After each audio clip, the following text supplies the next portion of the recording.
개나 소나 돼지는 태어나는 순간부터 존재적 가치가 결정이 됩니다.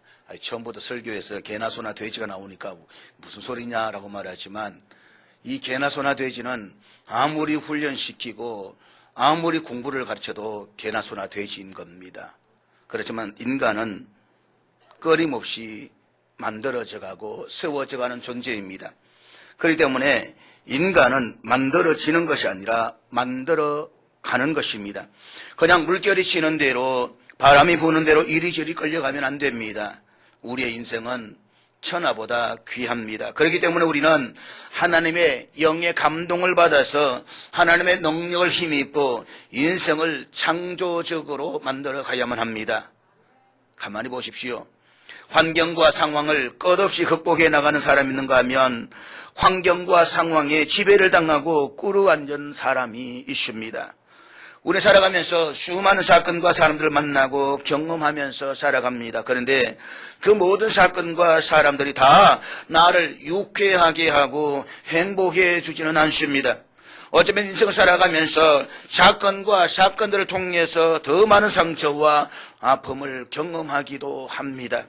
그런데 사람은 감정에 충실한 존재이기 때문에 그와 같은 상처와 아픔을 자기 감정에만 의존하게 되면 파괴와 비극적인 결과를 가져오게 됩니다. 따라서 우리는 하나님의 영의 감동을 받아야 됩니다. 하나님의 능력에 정복되어야 합니다. 여호와의 영의 감동을 받으면 삶의 환경과 상황을 끝없이 극복해 나갈 수가 있습니다. 자신의 심령 깊은 곳에 이 자리를 잡고 있는 선뿌리도 하나님의 영이 함께 하시면 치유될 수가 있습니다. 자주 말하지만 지도자가 되기를 원하는 사람은 그 마음에 선뿌리가 없어야만 합니다. 선뿌리가 있는 사람은 결코 지도자가 되기를 원하지 말아야 되는 것입니다. 선뿌리가 있는 사람이 지도자가 되면 결과적으로 그 권력이 파괴의 도구가 될 수가 있는 것입니다. 모든 사람들 힘들게 만들 수가 있다라고 하는 것입니다. 그렇기 때문에 우리의 삶에 중요한 것은 여호와의 영으로 말미암아서 내 안에 있는 모든 상처와 아픔들을 치유할 수가 있어야 되는 것입니다. 그렇지만 여호와의 영이 떠나면 인생은 무너지고 맙니다. 기억하십시오. 아무리 절망적인 상황이라도 여호와의 영의 감동만 받으면 살 길이 있습니다. 사는 여러분, 가정과 사회에서 버림을 받았다는 거절감이 반드시 비극적인 결과만을 가져오는 것은 아닙니다. 가족과 친구들과 세상에게 버림을 받았다라고 해도 자기 자신을 버리지 않고 인생을 열심히 산 멋진 사람들도 우리 주변에는 수없이 많이 있습니다. 중요한 것은 여호와의 영으로 감동을 받아야 된다는 것입니다. 성경을 보십시오. 성경에 나오는 많은 사람들의 믿음의 사람들이 큰 역사를 일으킬 때마다 나오는 아주 공통적인 동일한 말씀이 있습니다. 여호와의 영의 감동을 받아. 여호와의 영의 감동을 받아. 하나님은 사람을 쓰실 때에 언제나 먼저 그 심령의 성령의 감동을 받게 하셨다는 것입니다. 오늘 우리들에게 제일 안타까운 것이 무엇입니까? 내가 믿는다라고 하면서 하나님의 영에 감동되지 못하는 것입니다. 내가 신앙생활 한다라고 말하면서도 하나님의 영에 감동된 경험이 없다는 것입니다. 내 고집이나 내 방법, 내 경험보다 더 중요한 것은 하나님의 영에 감동되는 것입니다. 그러므로 오늘 예배를 드리고 말씀을 듣는 가운데서 주의 영이 우리의 심령을 감동시켜 주시기를 축복합니다. 하나님이여 내 영을 감동시켜 주시옵소서. 하나님이여 내 머리 정수리부터 끝까지 기름 부어 주시옵소서. 우리가 기도해야 되고 붙잡아야 되는 것은 하나님의 영이신 성령에 감동되는 것입니다. 오늘 본문에 등장하는 사사 입다를 보십시오. 그도 역시 형제와 가족으로부터 버림을 받았습니다. 그렇지만 그는 성공적인 멋진 삶을 살았던 인물입니다. 그것은 여호와의 영이 그에게 임하셨기 때문입니다. 여호와의 영이 그에게 임하셨을 때에 그는 버림받은 자가 아니라 승리하는 자로 세상에 우뚝 설 수가 있었더라는 것입니다. 오늘 보면 1절의 말씀은 이렇게 입다를 소개하며 시작하고 있습니다. 길르앗 사람 입다는 큰 용사였으니 기생이 길르앗에게서 낳은 아들이었고, 이 말씀에서 혼동되는 것은 길르앗이라고 하는 이름입니다. 이 길르앗은 지명과 인명 둘 다 해당되고 있는 것입니다. 입다는 길르앗 지방에 살았던 길르앗이 기생에게서 낳은 아들이었습니다. 우리 성경에서는 기생이라고 기록되고 있습니다만은 영어 성경에 보면 매춘부라고 표현하고 있습니다. 한마디로 말해서 입다는 매춘부에게서 낳은 서자였습니다. 그런데 본체의 아들들이 자라서 배다른 형제인 입다를 내쫓아버렸습니다. 서자로 태어난 서름을 톡톡하게 맛보게 되었습니다. 입다는 태어날 때부터 불행하게 태어났고 자라서도 형제들에게 친혈육을 인정받지를 못했습니다. 결국 형제들이 아버지의 유산을 주지 않으려는 심산으로 입다를 집에서 내쫓아버렸습니다. 그는 정든집을 떠나야 하는 처량한 신세가 되었습니다. 그는 형제들과 결별하고 도비란 땅에서 살았습니다.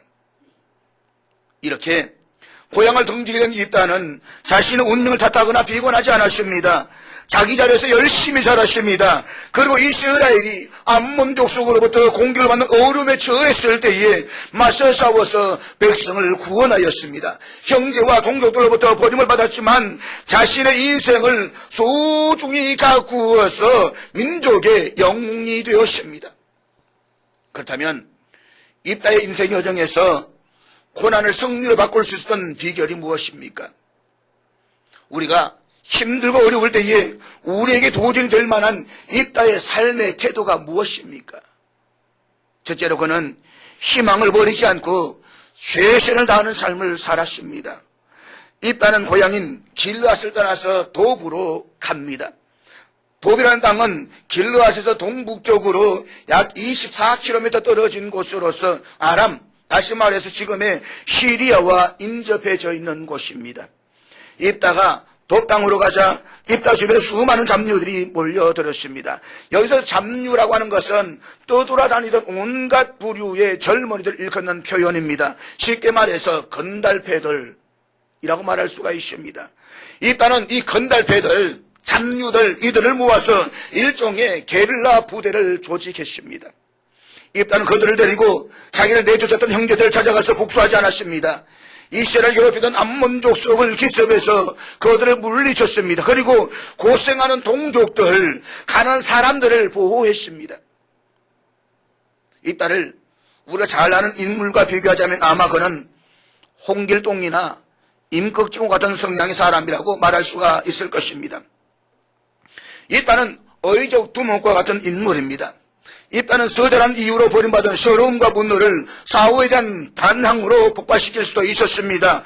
자신이 당한 배반감을 다른 사람들에 맛보게 할 수도 있었습니다. 나를 놓쳤던 저 형제들 찾아가서 형제들 몰살시킬 수도 있는 것입니다. 그러나 입다는 자신에게 있던 이 분노의 감정을 창조적으로 사용할 수 있는 적극적인 삶을 살았다는 것입니다. 사람은 혼자서 사는 존재가 아닙니다. 다수의 공동체 속에서 여러 사람들과 어울려서 살아갑니다.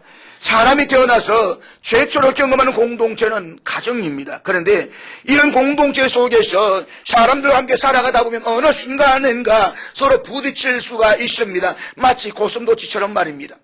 사랑하지만 가까이 할수록 상처를 받는 것, 더 많은 상처를 받는 것, 그것이 바로 가정 공동체라고 이야기를 합니다. 그리고 부딪히게 되면 어느 순간 내 마음에 나도 모르게 분노가 사역할 수가 있습니다. 문제는 이 분노를 어떻게 다루었느냐라고 하는 것입니다. 분노의 감정을 적극적이고 창조적으로 다룰 수 있는 것은 대단히 중요한 것입니다. 다윗에게도 이와 비슷한 경험이 있었습니다. 시편 27편 10절에 보면 다윗이 이런 고백을 합니다. 우리 다 같이 한번 읽도록 하겠습니다. 같이 읽습니다. 시작.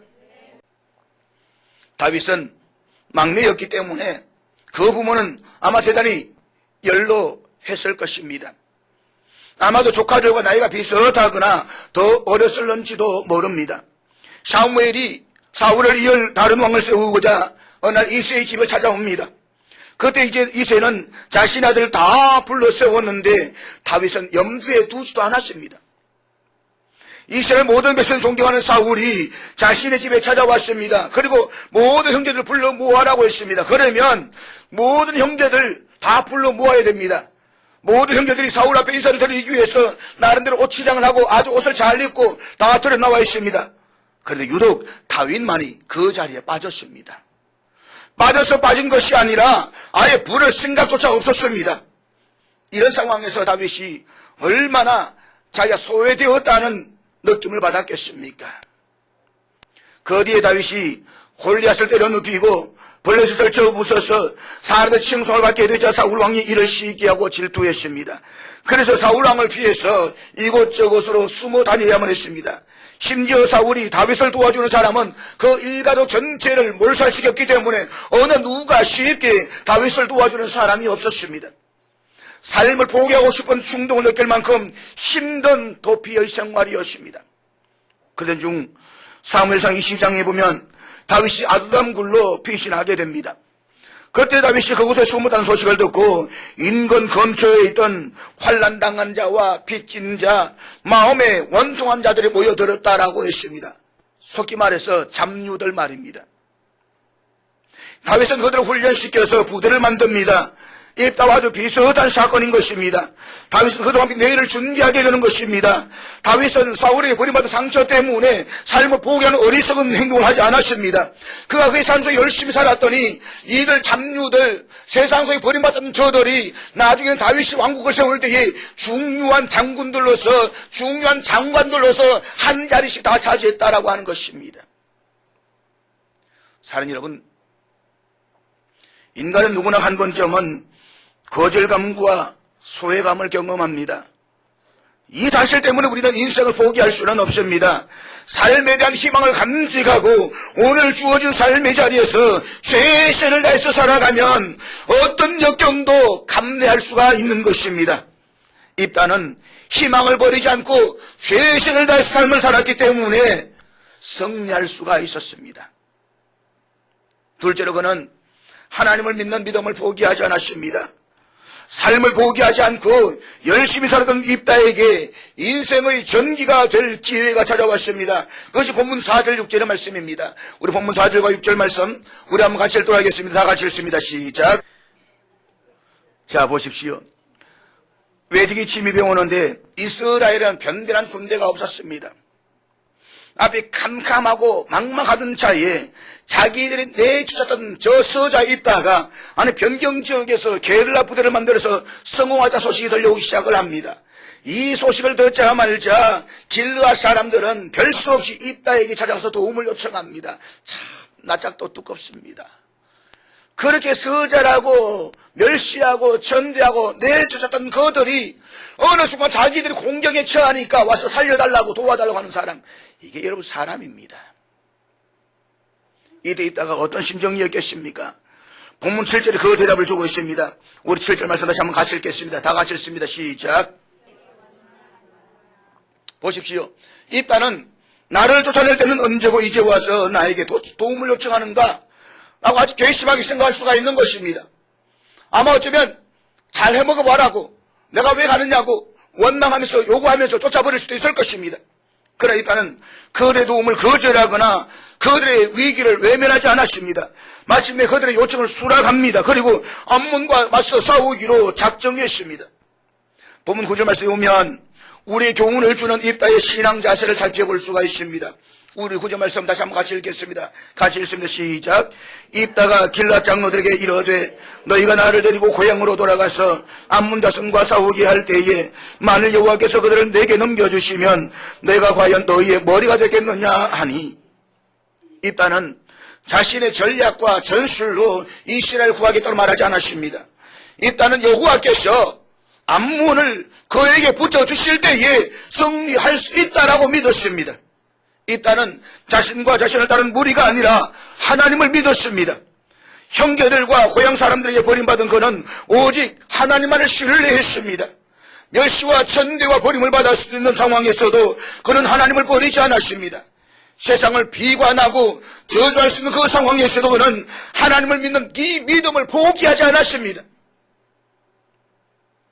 사람이 고통과 역경에 처하게 되면 자기 인생을 포기할 뿐만 아니라 하나님까지 버리는 수가 많이 있습니다. 하나님이 살아계신다면 내가 왜 이런 고통과 좌절을 경험해야 하는지 의아해야 합니다. 그래서 하나님은 안 계신다고 판단하고 하나님을 등지는 사람들이 있습니다. 그러나 입다는 달랐습니다. 형제들이 버림을 받았지만 하나님을 버리지는 않았습니다. 세상 속에서 버림을 받았지만 하나님을 붙잡았습니다. 일단 하나님 함께 하신다면 자신의 곤고한 저주를 극복할 수 있음을 확신했습니다. 주께서 내 편에 계시면 얼마든지 승리하는 삶을 살 수 있다는 확신을 가졌습니다. 이것이 바로 입다의 믿음이었습니다. 11절 말씀에 보면 입다가 전쟁에 나가 싸울 것을 수락하면서 아주 중요한 말을 남기고 있습니다. 우리 11절 말씀 다시 한번 같이 읽겠습니다. 같이 읽습니다. 시작.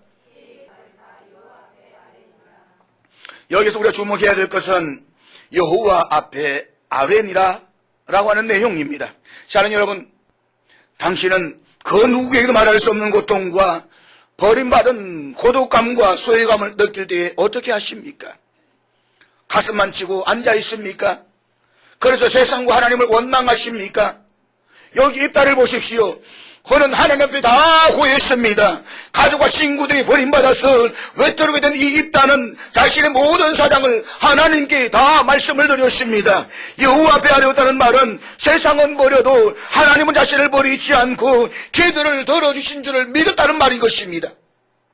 그래서 그는 암몬과 싸우러 나가기 전에 하나님 앞에 먼저 나아갔습니다. 하나님께 도와여 주셔야 함을 간구했습니다.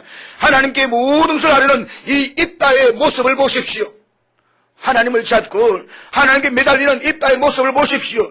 그는 하나님에 대한 신앙을 포기하지 않았습니다. 그래서 여러분, 내 삶이 공고할 때에, 내 삶이 외로울 때에, 내 삶이 어려움 속에 있을 때에 절망하거나 세상을 한다라는 것이 아니라 하나님께로 나오십시오. 자비하신 하나님께 부르짖어 기도하십시오.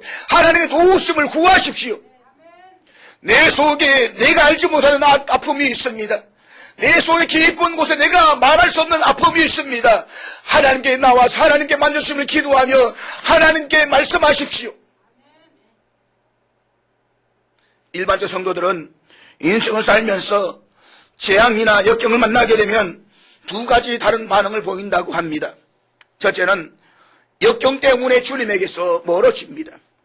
주로 형식적인 신앙생활을 하는 사람들이 이런 모습을 보이는 것입니다. 하나님 말씀이 내 삶에 적용되지 않고 하나님 말씀 앞에 겸손함으로 순종함이 없는 형식적인 믿음을 가지고 있는 사람들은 작은 어려움만 닥쳐와도 하나님을 의심하고 신앙을 버리게 되는 것입니다. 둘째는 어떤 사람은 시련이 찾아오면 더욱 굳센 믿음을 소유하게 됩니다. 고난당한 것이 내게 유익이라 이로 말미암아 내가 주의 율례들을 배우게 되었나이다. 내 삶에 고난이 있지만 오히려 그것이 내게 유익이었노라. 내가 하나님께 향해 나갈 수가 있고 그런 말씀을 배울 수가 있었고 말씀을 붙잡을 수 있었고 내 신앙이 성숙될 수 있었다. 이렇게 나아가는 사람이 있다는 것입니다. 참된 신앙 소유한 사람은 역경을 그래서 넘어갑니다. 오히려 그 역경 때문에 주님 앞에 더 가까이 옵니다. 주님만을 의지하고 그분께 기도하고 또 큰 사랑과 충성을 바치게 되는 것입니다. 찬송가 373장은 아름다운 가사를 담고 있습니다. 고요한 바다로 저 천국 향할 때 주 내게 순풍 주시니 참 감사합니다. 내 인생이 잔잔한 바다와 같을 때에 그 평안함을 감사한다는 내용입니다. 이것은 누구나가 할 수 있는 감사입니다. 그러나 이제 그 다음 절을 보십시오. 큰 물결 일어나 나 쉬지 못하나 이 풍랑으로 인하여 더 빨리 갑니다. 내 인생에 폭풍우가 일어나서 감당할 수 없는 지경에 이르고 항해 가기 어렵습니다. 그렇지만 그 풍랑이 나를 덮는 것이 아니라 목적지를 향해서 더 빨리 나아가게 한다라고 고백하는 것입니다. 사랑하는 여러분, 우리가 길가에 장미꽃을 감사할 수 있다고 한다면 그 장미꽃의 가시도 감사할 수가 있어야만 합니다. 내 삶이 기쁠 때만 감사가 아니라 눈물과 가시까지도 감사할 수가 있어야 되는 것입니다. 사랑하는 여러분, 환난은 우리 삶의 목표를 재조정하게 만듭니다. 고통을 겪으면 인생의 가치관을 다시 정립하게 됩니다. 고통의 회오리가 몰아칠 때 우리는 이 환난 가운데에서 진지한 인생의 의미를 묻습니다. 하나님과 나 사이의 관계를 되돌아보게 되는 것입니다. 자신의 욕심만을 채우기 위해서 인생을 살지 않고 영원히 변치 않는 주님만을 위해 살리라는 결심을 하게 되는 것입니다. 그래서 고난은 내게 유익이라, 내 삶이 하나님께 더 가까이 나아갈 수가 있고 내 삶이 성숙됨을 만들어갈 수가 있는 것입니다.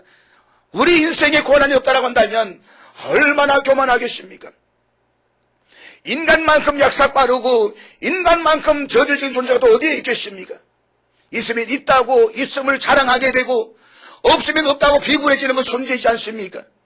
내 삶에 고난이 없다고 한다면 얼마나 인생은 교만하겠습니까? 그러나 하나님이 때때로 내게 고난을 주시기 때문에, 내 삶에 어려움을 주시기 때문에 그러므로 내가 겸손할 수가 있는 것입니다. 그러므로 내가 낮아질 수가 있는 것입니다. 그러므로 나보다 더 못했던 사람들의 삶을 돌아볼 수가 있는 것입니다. 기억하십시오. 풍랑 때문에 더 빨리 갈 수 있다라고 하는 믿음이 있을 때에 쓰러지지 않고 승리하는 삶을 살아갈 수가 있습니다.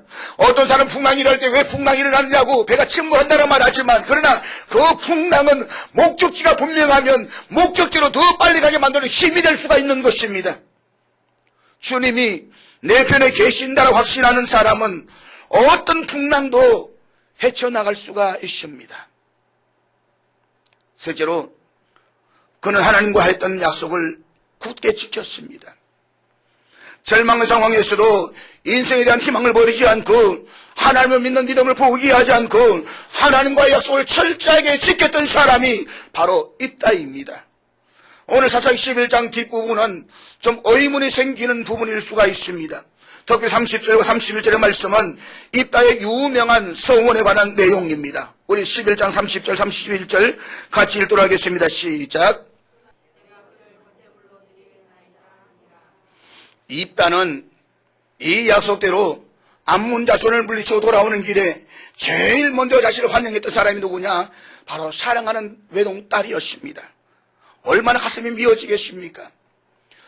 내가 하나님, 이 전쟁에서 승리하고 돌아가는 날 가장 먼저 나와서 나를 맞이하는 자를 하나님께 번제로 드리겠습니다. 그랬는데 가장 사랑하는 딸, 그 딸이 내 눈앞에 들어왔습니다.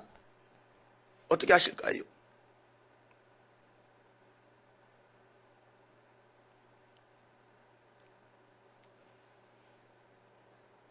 얼마 전에 이 상담하는 개덕기 교수님하고 이야기를 하다가 목사님 저렇게 묻더라고요. 목사님, 가족의 식구들이 애들이 얼마 됩니까? 했더니 애가 서이라고. 아, 그렇습니까? 애들이 많이 컸겠네요. 뭐 둘째는 진 얘기는 아니까 우리 큰 아이는 대학교 그보다 좀 많고 4학년이고 막내가 이제 고등학교 1학년입니다. 라고 이야기를 했습니다. 아, 그랬더니 제가 그러면서 여기서 막내는 제가 못 이깁니다. 라고 했더니 이런 말을 하더라고요. 그렇지요. 막내를 이기면 사람이 아니지요. 그래서 제가 집에 와서 우리 예인한테 그런 이야기 했습니다. 예인아, 참, 있잖아. 교수님 그러는데 막내를 이기면 사람이 아니래. 아빠 맞지. 아빠 요즘 사람 아니야. 무슨 소리 하니까 아빠가 요즘 나한테 이기려고 하잖아. 이게 사랑스러운 아이의 모습입니다. 그렇지 않나요? 이 사랑스러운 딸이 환영 나왔습니다. 어떻게 했습니까? 환영했던 그 딸을 하나님께 바치게 됩니다. 아버지로서 이게 얼마나 가슴 아픈 이야기입니까? 이 부분에서 어떤 사람은 입다가 서원한 그 자체가 잘못이라고 말합니다. 입다의 서원은 너무 지나치게 감정적인 서원이었고 인간적인 서원이었다라고 이야기합니다. 그렇기 때문에 이런 서원은 하지 않았어야 했다라고 주장합니다. 그러나 저는 그 해석에 동의하지 않습니다. 오늘 본문을 자세히 읽어보면 서운한 것 자체가 잘못이라고 말하는 흔적은 찾아볼 수가 없습니다. 오히려 29절 말씀에 보면 서운한 당시의 분위기를 알 수가 있습니다. 우리 29절 말씀 같이 읽도록 하겠습니다. 29절입니다. 다 같이 읽습니다. 시작. 여기 보면 여호와의 영이 임하셨다. 여호와의 영은 성령이십니다. 일단은 성령이 임했을 때 서운했습니다. 그러면 성령 잘못하신 것입니까? 하나님이 실수하신 것입니까? 결코 자기 기분에 내키는 대로 적극적으로 하나님과 약속한 것이 아닙니다. 성령이 충만하고 마음이 뜨거워졌을 때에 성령의 인도하심을 따라서 서원했습니다. 저는 오늘 우리 시대 그리스도인들이 당면한 최대의 문제가 신앙생활에 헌신이 없는 것이라고 생각을 합니다. 헌신 없는 원인 가운데 하나가 서원이 없는 데 있지 않을까 생각을 합니다. 신앙생활에서 진지한 서원은 필요합니다. 지키지 못할 서원은 하지 않는 것이 좋습니다. 그렇지만 하나님 앞에 나의 신앙을 고백하고 그 신앙을 표현할 수 있는 약속을 하는 것은 좋다라고 생각합니다. 그것이 내 신앙의 방향을 보다 분명하게 세워줄 수가 있기 때문인 것입니다. 평생 신앙생활을 하면서 서원 한 번 하지 않는 사람들이 얼마나 많이 있는지 모릅니다. 주님을 위해서 멋지게 살아보겠습니다 라는 결심을 해보지 못한 사람이 부지기수인 것입니다. 그런데 형식적으로 주님 전에 나와서 교회에 왔다 갔다 하는 것이 고작인 사람들이 오늘 한국 교회 안에 얼마나 많은지 모릅니다. 하나님의 영광을 위해서, 복음을 위해서 사랑하는 자녀들까지 바쳐가며 주를 위해 헌신하겠다고 하지만 그리스도인들을 찾아보기가 극히 어려운 실정입니다. 저는 방향은 조금 잘못되었지 하더라도 주님 앞에 모든 것을 내던지고 열광적으로 예수를 믿는 사람이 형식적으로 믿는 사람들보다 훨씬 더 낫다라고 봅니다. 기왕에 예수를 믿을 바에는 확실하고 화끈하게 믿어야 되지 않겠습니까? 형식적으로 하나님 아버지를 부르는 것은 내 삶에 변화를 주지 못합니다. 그런 신앙으로는 이웃에게 복음을 전하지도 못할 뿐만 아니라 자신의 신앙조차도 지키기가 어려운 것입니다. 하나님의 영광을 위해서 내 삶을 불살라버리게 되는 각오로 사는 인생이 더 멋진 삶이라고 볼 수가 있는 것입니다. 우리는 입다의 서원을 너무한 것이라 생각하고 그가 딸을 죽음의 제물을 바쳤다는 데 몰두해서 서원 자체를 잘못이라고 비판합니다. 전통적인 성경학자들은 입다가 실제로 자기 딸을 살아있는 인간 제물로 바쳤을 것이라고 해석을 해왔습니다.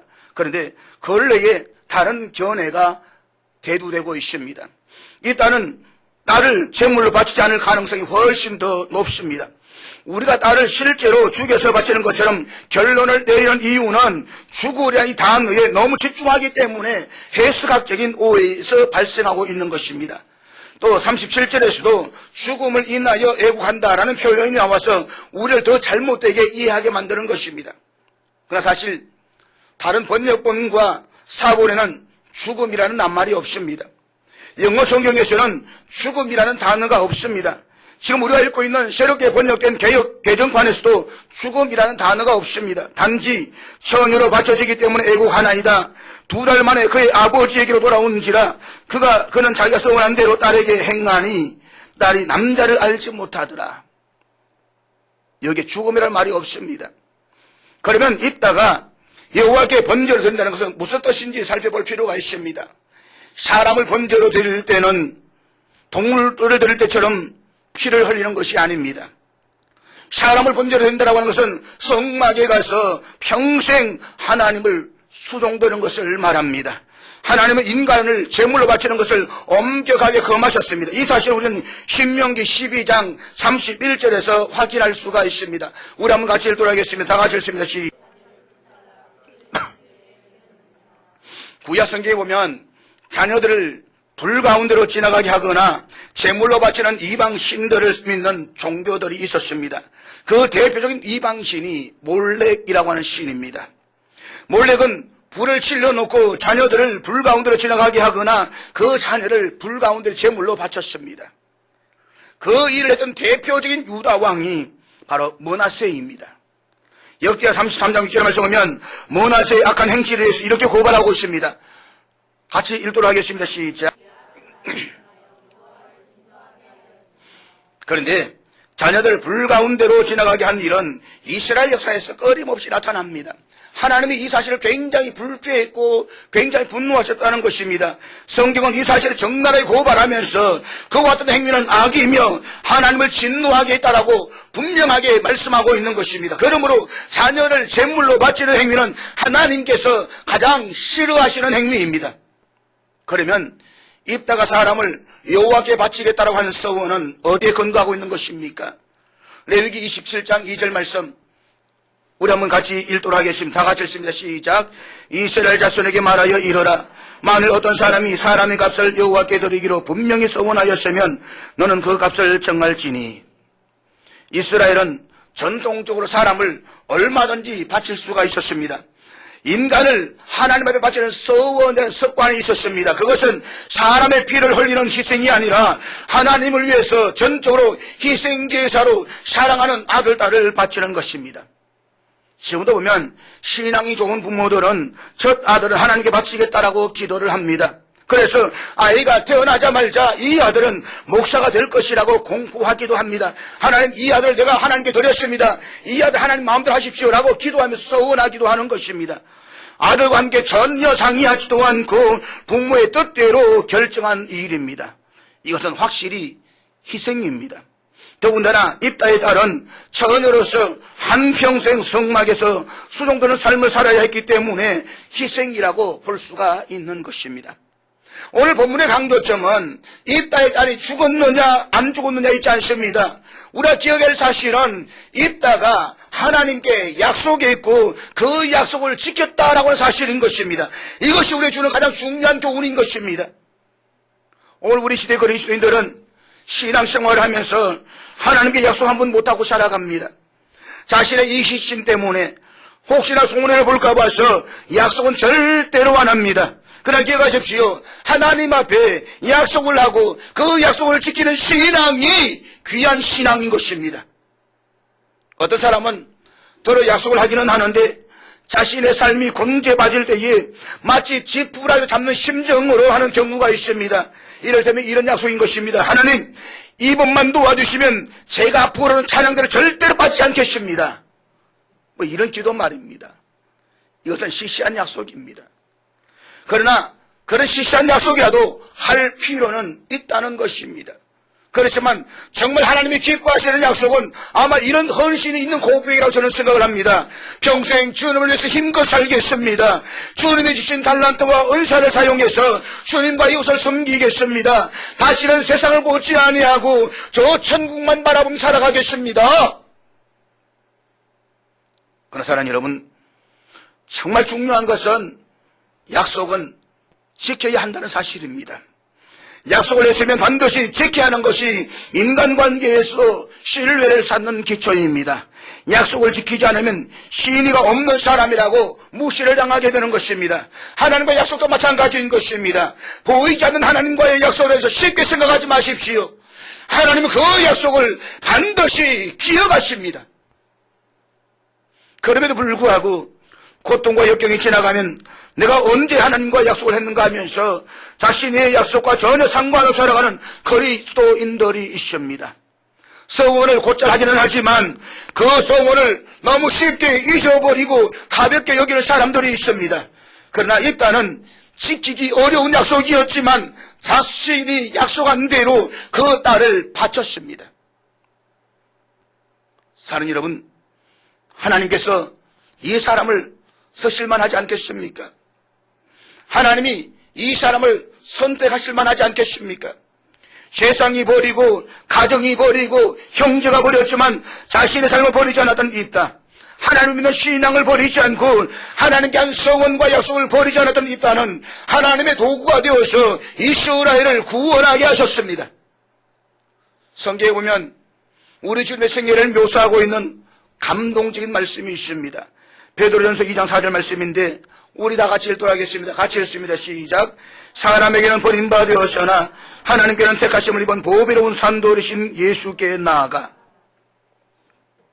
예수님께서도 사람들에게 버림받음을 경험하셨습니다. 고향 나사렛이 그분을 버리셨습니다. 군중들이 잡힐 때에는 제자들이 그분을 버리고 도망갔습니다. 예수님께서는 사람들에게는 버림을 받았으나 하나님께 택함을 받아 인간을 구원하셨습니다. 인생을 살면서 우리가 인간관계에서 상처를 받는 일은 얼마든지 있을 수가 있습니다. 그러나 하나님이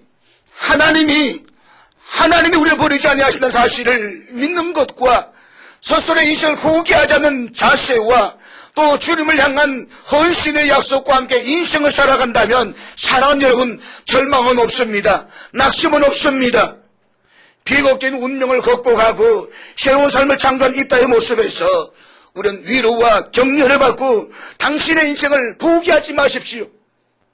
주님을 붙잡고 전진하십시오. 믿음을 갖고 새로운 내일에 도전할 수 있는 오늘 저와 여러분 될 수 있기를 주의 이름으로 축복합니다.